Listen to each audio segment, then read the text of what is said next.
the things going on today in Washington were of such momentous proportions that we couldn't really stand here and talk tonight without mentioning something about that.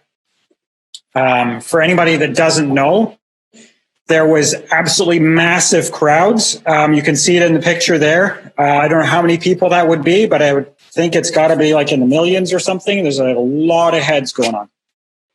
Donald Trump spoke to them in person and got them fired up, and I think he got them a bit too fired up because it got kind of out of hand.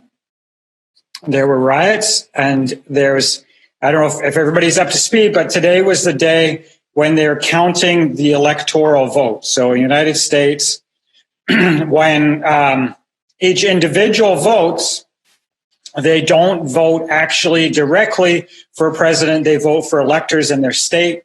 And then the electors that are pledged to vote for a particular candidate then cast their votes for the candidate. And this time there was some disagreement about whether there was fraud and so on. And you ended up with a number of states with two sets of electors. So today was the big day where it was going to be decided. And it wasn't really looking that hopeful for the Republicans because they didn't have the majorities in the House and the Senate that they needed. But there was people objecting to the vote. There's opportunity to object in case of such things. And then for the objection to stand, they would have to have a majority in both houses. So being as the one house is Democrat controlled and there's Republicans who were not willing to object, it was unlikely that anything would happen. Additionally, there was requests from officials, the state legislatures in the states, to delay the vote count, which hasn't been granted. So anyway, there was massive amounts of people here. They broke through the barriers, the police barriers, and they actually got up to the Capitol building. They smashed the windows and broke through the door. They were marching around inside. The people that were in session were taking cover and being ushered out. You can see a lot of smoke going on. There was tear gas. There was a pipe bomb that was, I don't think it went off. Somebody was shot in the neck, a young lady, and taken to hospital, and she has now died. That's them in the main, it's like a big kind of circle part. We look at the outside of the building, it's got like a big arch. They've all stormed inside there. That's the woman who was shot in the neck. Somebody sitting on Nancy Pelosi's chair broke into her office. Somebody hanging from the side of the chamber. Somebody making off with the podium. Pretty crazy things. So this is not an average day in U.S. politics. I don't know if anything like this has ever happened before, definitely since like the Civil War.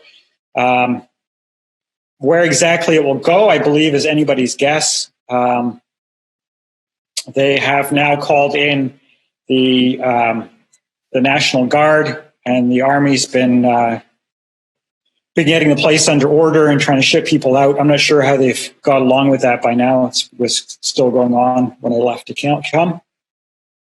There's a more recent picture outside as it was getting dark, and I believe by this time they had cleared the building. But what has actually happened out of this is they've actually stopped the electoral vote count. All the people were ushered out, and it's unclear when they'll be able to continue. There will be a lot of mess in the building. You're going to have broken glass around. There'll be things like the podium missing, and exactly what they will do from here, we will find out. But not only is this very current events going on today, but it's also kind of related to our topic of Brexit, because part of the thing with Brexit is that it is the Southern Alliance, that you have this kind of capitalist force in opposition to the to the Europeans and Russians and so on that come down against Israel. So the character of the United States is relatively critical to this happening. I wouldn't imagine that Biden getting in would necessarily derail that or anything, but it may be somewhat of a setback, as we will see. And whether there is actually a small possibility that this happening could bring to pass the eventuality that Trump ends up getting back in, although it's unlikely. The reason that I say that is every one of these states where there's contested results, I believe everyone, I'm not 100% sure, but definitely a good number of them, the state legislature has requested for a delay to the vote count today. They requested yesterday, or maybe one or two of them were earlier. I'm not exactly sure of the timing, but I think the last ones were coming in yesterday. And the reason that they're requesting the delay is because they've been out of session. And I know for sure in Georgia, they wanted to be in session so that they could, Pennsylvania, they wanted to be in session so that they could do something about it. I think Georgia as well. Pennsylvania for sure, and they were being refused. The person that had to call them back into session to do something, even though they're the authority that should be doing something if something was to be done, was refusing to call a special session, so they weren't able to do anything. But then I'm not sure when they get back into session, but they only needed a few days and they'd be back in session and be able to take action. So totally wild, crazy things going on. Who knows what will happen, but watch this spot. It's ridiculous. And good old Twitter, flagging everything that's to do with the election and things they might not agree with. They flagged Donald Trump telling all the people to go home and peacefully as election fraud, and stopped it being shared. So good for Twitter. You stopped everybody being told to go home. Craziness. I had this piece, and I actually hadn't included it in the end. This is from an old.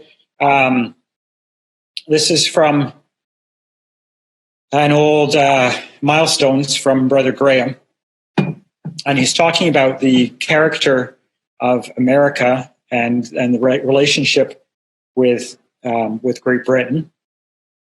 We'll just start there where it says, as to our second point, that Mrs. Thatcher's stand will draw the Commonwealth countries together. It is clear they are all confederate by the word in Ezekiel 38.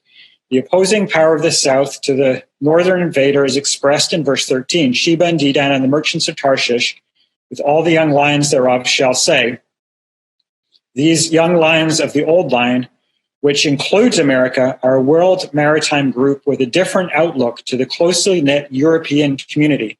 These European countries are inward looking and are connected by centuries of historical ties and culture. We suggest that the development of Commonwealth cooperation, he's talking about Britain and the States and that group, the Young Lions. We suggest that the development of Commonwealth cooperation is part of God's plan to provide a worldwide agency to carry out Christ's worldwide work after being humbled and being subject to the new king. So he believed that the character of these nations was important because they would actually be used by the Lord when he was setting up the kingdom to help with that work. So be that as it may, it's very interesting. The things that are going on are very interesting and could greatly affect the character of the United States. So now to my subject, Brexit 2020, faith vindicated. And I think really at this point, that's really the main point that I would like to make out of this. There's other things, and we will make some other points. But if there's one thing to notice and remember, it's that this was foretold long ago by faithful brethren, and it's absolutely a sign of the times, and it vindicates the faith and the understanding that we have had in Bible prophecy. So talking about Tarshish, what we're looking at is a metal trading nation is one of the points. Tarshish was a merchant by reason of the multitude of all kinds of riches, with silver, iron, tin, and lead they traded in their fairs. And I thought it was good just to back up just a little bit, just as a refresher, and for anybody that's less up to speed with who Tarshish is, and just a reminder for all of us and for our young people of why we believe that this is the case. This is one of the key verses, is this one in Ezekiel chapter 27. So there's that verse that we will comment on. And there's also other things that we can point out and other verses that are involved. I'm not going to go into all of these, but I just thought that I would put them up. If anybody's taking notes, you can jot any of them down. We'll just briefly mention them. So originally in Genesis chapter 10, Tarshish is mentioned as a descendant of Japheth, and it mentions that it was from this particular group of people that it mentions in those verses that the islands of the Gentiles were populated. The Isles of the Gentiles, or the coastlands. And with talking Britain, clearly they are an actual island. So that's Genesis chapter 10, verses 1 to 4. And there's mentions of Tarshish in the times of the kings. They were an ancient maritime power, which we can get from 2 Chronicles 9, verse 21, and Psalm 48, verse 7. They traded in ancient global markets. There's a list of things that they traded in 2 Chronicles 9 and verse 21.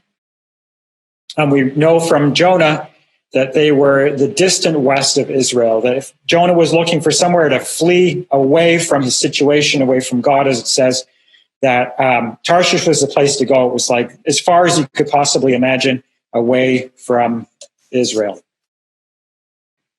So we move on a little bit then, and we get to the time of Ezekiel and some of the prophets around that time, around 600 BC and thereafter. We know from Ezekiel 27, which we just read, and also verse 12 and 25, both verses there, that they're a source of silver, iron, tin, and lead, and they traded with Tyre with those metals. Isaiah 23, verses 1 and 5, I'd forgotten this little fact, but I came across some evidence as I was looking that there's actually evidence of British trade with ancient Egypt. And Egypt's actually mentioned in Isaiah chapter 23. If you compare verses 1 and 5, we'll look that one up in just a minute. They take over from Tyre, Isaiah 23, verses 6 and 7. We move on to the latter days. We see in Ezekiel 38, as we read, that they're a colonial power with younger related nations. And Isaiah 2 and verse 16, if you note the context, it's the latter day, and they're a maritime power in the latter day, which you can also get from Ezekiel 38, but added confirmation. And they're separated from Europe, as we've said, and they're involved with the return of the Jews at the time of the end, Isaiah 60 and verse 9, which we have seen. So first of all, just those metals that it mentions there. Here's a map from Roman Britain. I know that I've seen one from earlier, but I couldn't put my hand on one when I was putting this talk together. But from Roman times, which is only just after, we have evidence of silver, iron, lead, and tin being mined in Great Britain. Here's an example of an open face mine like they used in those early days. What they do is they'd set fires and heat up the rock and get the metal to melt out of the rock. And there's a paper that I found, an academic paper, new ideas on the exploration of copper, tin, gold, and lead ores in Bronze Age Britain. So that's evidence that is talking about discussing the mining of those metals at that Bronze Age time, which would be those early dates that we would be looking for. Here's another mine. This was a copper mine in Great Orme in Wales. And they've actually found, by tracing the copper, because they can tell, I suppose probably partly because they weren't amazing at purifying the metals. So there'd be different trace elements that you would get in those metals depending on where they were from. And there's other isotopes and scientific methods they have of kind of like a fingerprint of the metal that they can tell where it came from. So they found the mine. There's significant copper mines in Wales there, in Llandudno. And all the little red dots on the map are places where they found bronze made with that copper throughout Britain and into Europe. So we know that it was very significant and that it was traded in all those places. This one is also very amazing. A lot of you might have seen it, but we'll bring it up again anyway, just because it's amazing proof. Just off the coast of Israel, they excavated under the water and found some sunk tin ingots. Tin is one of the metals that was mentioned. I'm guessing that the reason that it would be tin that they would bring all the way from England and not copper is copper was more common, but tin was actually a very, very rare metal and was one of the metals that they needed to make the copper into the stronger bronze that they used for just about everything. So they found that based on the modern scientific methods of fingerprinting the metals, they can tell that the most likely place for this tin to have come from is Cornwall in Britain. So we have evidence not only that the mining was happening, but it actually made it all the way across to the Mediterranean just off the coast of Israel.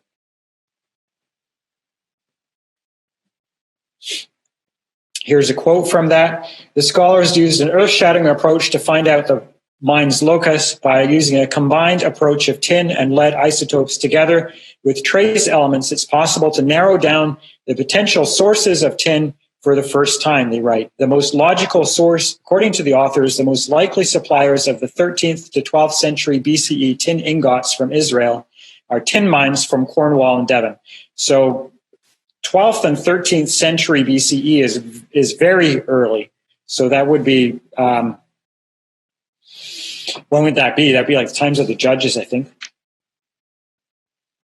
Don't quote me on that. I'm pulling that off the top of my head as I speak. Here's another one. They found in Britain this 2,300-year-old, or about 300 BCE, Carthaginian, which Carthage was kind of a Phoenician settlement that as the Phoenicians moved around and traded, one of the places where they set up a settlement was in Carthage, and the language and and everything is the same. They can tell that it was Phoenician. So it's this coin. I'm not sure why they say it's from Carthage and not that it's Phoenician, but it's essentially the same thing anyway. It's 2,300 years old, and it was recently found in the Bristol Channel by a young lady, and turned out to be amazing. There's a close-up of it. And there it is compared to a more well-preserved Carthaginian, it's a tongue twister for me, Carthaginian coin. So there's the one that was found in a little place called Staltford, close to Bristol in Britain. So trade is a key feature then of this alliance in Ezekiel chapter 38. So not only as we look then, not only is it important that these nations are together, but they're also trading is a key thing, and that was the case in the past. They were a trading nation, and it's still the case today, and will be in the future. And I do think it's important. Things like this are in a prophecy, and it tells you about how they're traders. often you see things like that in the prophecy, and it's not really there just for your interest and to help you figure out who it is, but it's actually likely to turn out to be a fairly key point as to the development of these things. That the one side is more of a trading block, that they're that's their character, their free market traders, they're capitalists. Whereas we know on the other side, they tend to have a more kind of socialist and perhaps verging on communist sort of the larger government, and a different kind of character, that they're not quite so they're more protectionist, and it's different kind of character. And I think as events develop, we might find that comes more to the fore, that we see that the importance of that in bringing this together. I probably put this slightly out of order to what it should have been. I kind of plopped it in after. But I mentioned about how there was other coins, mostly from Egypt. And the reason I plopped it in after is because I hadn't remembered about the verse saying about Egypt, but I'd seen about them finding the coins. So when I saw that was in the verse, I was like, hey, they found the Egyptian coins. So I put it in. So those are places in Britain where they found coins of a similar age to the one that they found in Bristol, with inscriptions on them that they think are from the Ptolemies, which is from that kind of time period. So if this was a trading nation back then that was trading in these metals, one of the things you might expect is that when they go and trade, they might bring back the money from where they go and sell their wares. So we know that a lot of times trade back then was done with exchange of goods, that they might, and I mentions that in the verse, so they'd bring their metal and they might come away with purple or different things that they want back home. But also there was money going on, and there's evidence of that. So those are the verses from Isaiah 23, where it mentions the trade with Egypt. So in verse 1, it's the burden of Tyre. And Egypt is a bit of a side point, but it's definitely there. So context, Isaiah 23, verse 1, the burden of Tyre, hail ye ships of Tarshish, for it is laid waste, so that there is no house, no entering in. From the land of Kittim it is revealed to them. So talking about the destruction of Tarshish, and it's being laid waste, and it's going through that. But then verse 5, it says, as the report concerning Egypt, so shall they be sorely pained at the report of Tyre. So the Tarshish people, these traders of Tarshish, were howling and were distressed because of the destruction of Tyre. But in discussing that, in comparing their grief about the destruction of Tyre, it says that it's the same as their grief about the report concerning the destruction of Egypt, or the report concerning Egypt. So in that context, you'd say concerning the destruction of Egypt. So it's a side note. The prophecy is not really about this happening to Egypt and whatever, but it's saying that there will be similar distress about that, which if there was that much trade going on, they found far more Egyptian coins. So maybe you could say that the trade going on in Egypt was maybe even more if you were to compare, or maybe it was going on later. It's difficult exactly to say.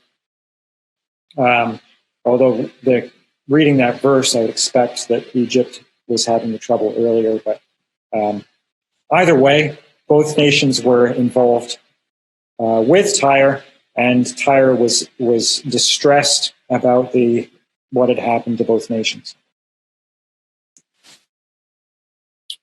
I just wanted to put this verse up as well from Deuteronomy chapter 18, because although the strict context of this verse is, how do we tell if something that a prophet has spoken is something that God has said?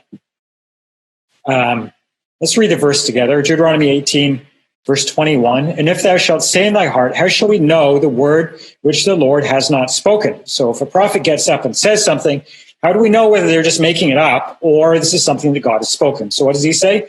When a prophet speaketh in the name of the Lord, if the thing follow not nor come to pass, that is the thing which the Lord hath not spoken, but the prophet hath spoken it presumptuously, thou shalt not be afraid of him. So what's the test?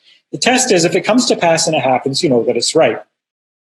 Now, I feel by extension, you can also say that if there's a prophecy that's true and you read it and you misunderstand that prophecy, then that might be a cause for it to not happen. But when there's a prophecy and it's there, it passes this test, not only do you know that the prophecy is true, but you know that you understood the prophecy correctly. Because if you did not understand the prophecy correctly, if you gave a false interpretation of what it was not really trying to say, then you would expect that would not come to pass. So the vindication of this is of course a vindication of the word of God, but it's also evidence that brethren correctly understood the word of God when they were saying these things. So milestones 1992. I just have a few quotes here. I just wanted to show some of the things that were mentioned in older publications. I don't know if these are the best. These are ones that I came across. Some of you may have better ones, which I would like to see if you do. I know that there were some. I think it was Brother John had one. One of my brothers had one that was from 1970, from like way back at the beginning. But I figured, well, if I give you different ones, that's good anyway. It was this kind of thing was said constantly from the time that Britain joined the European Union up until now when they've left, brethren have said they need to separate. So here's milestones 1992. What are the implications for Bible watchers? Britain is to be drawn away from political union with the EC, as it was then, the European Community. As we have seen in previous two chapters, she has grown on trade in the latter-day Tarshish. We would expect her to trade in many markets to make herself rich. So we don't expect her to be focused only on the European Community. She's got to have a wider outlook, and we'd expect her to be drawn away from that. So it's definitely true, and it's come to pass. Milestones 1990. This is kind of interesting because Brother Graham here, he actually highlights how that Britain being in Europe, because you might think to yourself, well, if Britain was never to be part of this alliance, if they were never to be part of Europe in the end, watch my time here. I threw all that extra in the beginning, so careful I don't run over. But why did Britain ever go into Europe to begin with? If God's purpose was not for her to be in Europe, then why was she there? Why did God not prevent her from joining in the first place rather than having her join and then leave? But she's actually shaped the character of Europe while she's been in there. Is the point that he's making in 1990. So he's commenting on the actions of Mrs. Thatcher, of course, was the Prime Minister of Britain at the time. Mrs. Thatcher's stand against European federation is intended to work in two directions in the divine program. It will prevent Western Europe being fully federated, remaining as a confederation. Secondly, it will draw together the Commonwealth and make it a worldwide trading unit, having sterling as its common currency. Because they were staying separate, they weren't joining the euro. They were keeping their sterling as the British pounds.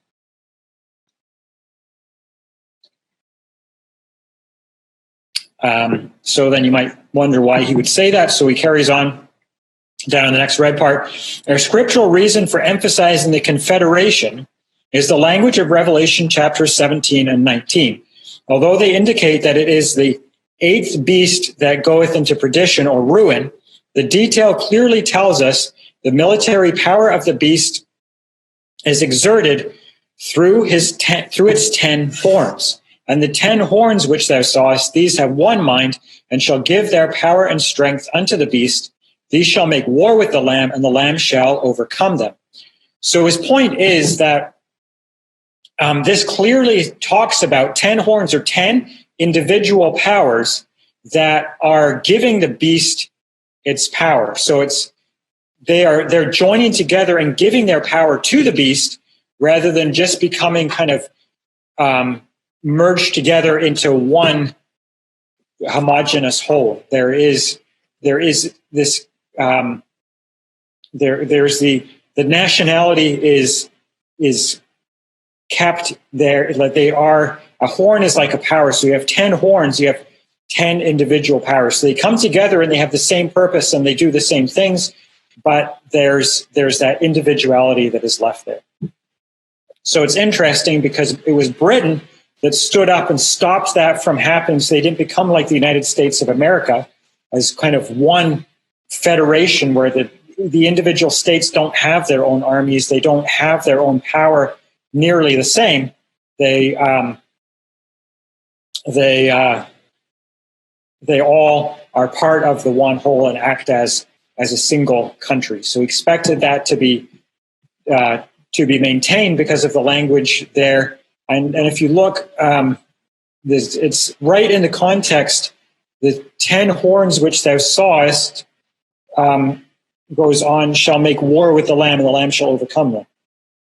So he's saying that this has to remain the way that it is. Excuse me. In chapter 19, the destruction of this eighth beast is linked with the destruction of the false prophet. And the beast was taken, and with him the false prophet that wrought miracles before him. These both were cast alive into the lake of fire burning with brimstone. This linking of the false prophet with the beast established that we are dealing with the last phase of the European Christian system, also that its military power resides in its 10 symbolic horns. So Brother Graham then saw that although he expected Britain to separate themselves, that there was a purpose for them to do in Europe, which I thought was quite interesting. This is the Guardians of Israel and Arabia by my father. His subject is the alliance of this guardian group that are mentioned in Ezekiel 38. He has this little sidebar in here that's titled, Britain's exit from Europe is inevitable. On what basis is it claimed that Britain's exit from Europe is inevitable? It is simply this: she cannot be on both sides in the coming conflict. Either she must be with the latter-day northern power allied with Russia and Europe, or she is to be identified with the southern group of Sheba, Dedan, and the merchants of Tarshish with all the young lions thereof. She cannot be on both sides at the same time. Which side will Britain be on? This booklet places before the reader an outline of evidence showing that Britain is identified with the prophecies that concern those who protest and oppose the aggressive northern power. And so he goes on.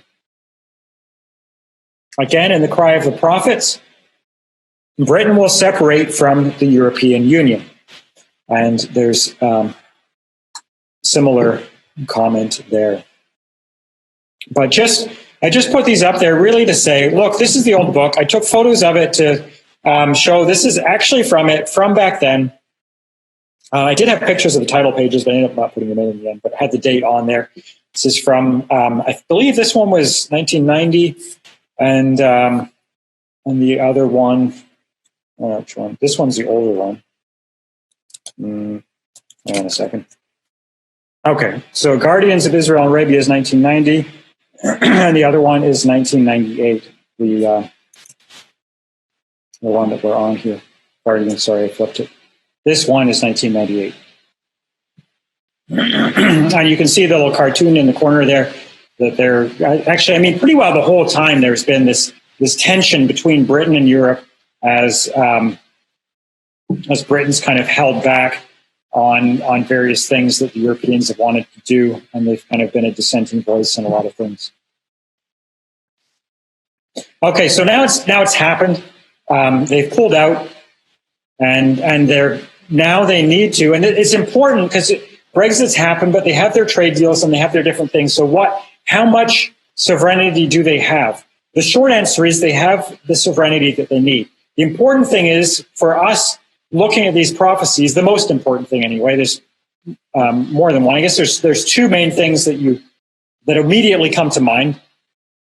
The one is that they can set their own foreign policy, and the other is they need to be part of this alternate trading alliance.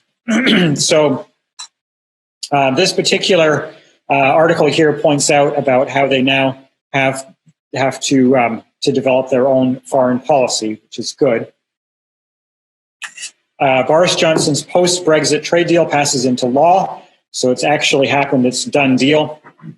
And of course, as we've mentioned already, there's the relationship with the U.S. Now, I think everybody unanimously it's pretty obvious that Boris Johnson had a much better relationship with Donald Trump than he does with Joe Biden. As this article here from the BBC points out, the election of Joe Biden leaves Boris Johnson facing a substantial diplomatic repair job, and so it goes on. But anyway, on a personal level, he's going to have a significant repair job to do to be able to deal with Britain. Interestingly, this article, there's a lot of it, but I decided to not include the whole thing. It goes through everything. But it's talking specifically about the details of the drafts and discussions between Britain and the States on a trade deal. It says, as the deal is yet to be negotiated and the UK government is secretive about its objectives, we do not know exactly what its provisions will be. However, the US has been more explicit about what it would seek in a UK-US trade deal. Some of these provisions would have a profound negative impact on health, welfare, and the environment. This is coming from a UK point of view. UK civil society organizations coordinated by the trade justice movement have therefore developed a series of red lines that they would like to be honored. So if you go through their points, basically what it comes down to is that Britain has been part of, and I think generally tends more towards more of a socialist sort of bent. They have more regulations on things like their meat. Like in the United States, I guess they do a chlorine wash on their chicken after slaughter for safety, but this is outlawed in the UK. So Donald Trump has said, well, too bad. That's how we do our chicken. If you want to buy our chicken, that's how it comes. And there's other things with various, there's something with the beef. The U.S. used hormones that are not growth hormones they're not okay by European and British standards. There's a series of things, but if you distill it down, it's kind of like the UK has stricter policies about various things that could affect trade. And Donald Trump is very much a deregulationist. He doesn't want to have to tell everybody what they can do on such things, whereas Biden tends to be a little bit more in line with the European way, which is the UK as well, and would probably be actually, when it actually came to negotiations, he might be more lenient to be a little bit more in line with where Britain's at. So that could be something that actually, when push comes to shove, puts the negotiation further ahead, but we will have to wait and see. It's also interesting because you would expect that these southern powers, or southern compared to Israel, kind of Western, Britain and the Young Lions, and I guess Australia is not very Western as far as distance from direction from Israel. But these English-speaking countries that you'd expect to make this alternate trading bloc are antagonistic towards Russia, which is another thing that the Democrats in the United States had spent years trying to accuse Donald Trump of collusion with the Russians, and there was a lot of anti-Russian sentiment, and there's a lot of ill feeling of the Russians towards them, and so on. There's going to be there would have to be some bridge building for them to develop a relationship with Russia. Russia's not feeling any warm, fuzzy feelings about Joe Biden coming in. But again, that's something that we would expect. We'd expect there to be hostility there. And to be honest, once again, I don't know if it would be particularly warm and fuzzy with Donald Trump either. So it's not a game breaker. But just something that I thought was interesting. If it was the other way and he would be more likely to repair relations with Russia, that might be something we'd expect to be more of a setback and take longer for the situation that we're expecting to see to develop. As we talk about Gulf trade, there's the GCC that it mentions there is it's a Gulf Economic Trading Group. I can't remember exactly what that acronym stands for, but experts say deal or no deal by December 31st, the coming years will likely see much closer economic ties between Britain and the Gulf, which again is very important, and it's exactly what we'd expect, that these ties would strengthen as that alternate trading group develops. We've also seen a little bit of hostility between Britain and Europe already. Britain's had warships out in the Channel to protect their fish. They had 4 Navy gunships out on the first day to send a clear message that they're protecting their waters and they better abide by the British rule. They're emphasizing their sovereignty that they have now. Johnson and his conservatives in Britain have made deals with a massive number of countries around the world. I think it's in the region of about 60, something like that. There's a lot anyway. It covers most of the world. There's this particular group of nations. There's I'll just read it. I'll tell you. Champions of the free trade want the UK to join the Trans-Pacific Partnership, an agreement between 11 countries around the Pacific Rim, including Australia, Canada, Chile, Japan, Malaysia, Mexico, Singapore, and Vietnam. Signing up to a Trans-Pacific Partnership from our little perch on the edge of the Atlantic would be a fantastic symbol, as well as a really substantive pro-free trade move. Mr. Jones said he would not be surprised if U.S. President-elect Joe Biden wanted the United States to join to the partnership as well. I think Donald Trump has been resistant to joining, so that again, that's something that may indicate a drawing together under Joe Biden. The original partnership was pushed forward by the Obama administration and would have been the world's largest free trade deal, but President Donald Trump pulled the U.S. out in 2017. So once again, if this is an Obama deal, Biden was part of the Obama administration, it's very likely he'd want to, as part of his Great Reset, he would like to put the U.S. back in. But that might actually bring him closer to Britain and some of the other nations that are in there that would be relevant. The EU is to become more solidified from Revelation 17. They have one mind and give their power and strength unto the beast. So although, as Brother Graham said, they're not to be totally homogenous as they just become one unit. As you see the feet and the toes in Nebuchadnezzar's image, you have like the different parts of it. You've got 10 toes, you've got the iron and the clay. There's that division there as they're a more loosely collected group. And you've got France and Germany flexing their muscles and trying to get themselves as head of the group and muscle some of the smaller ones into submission.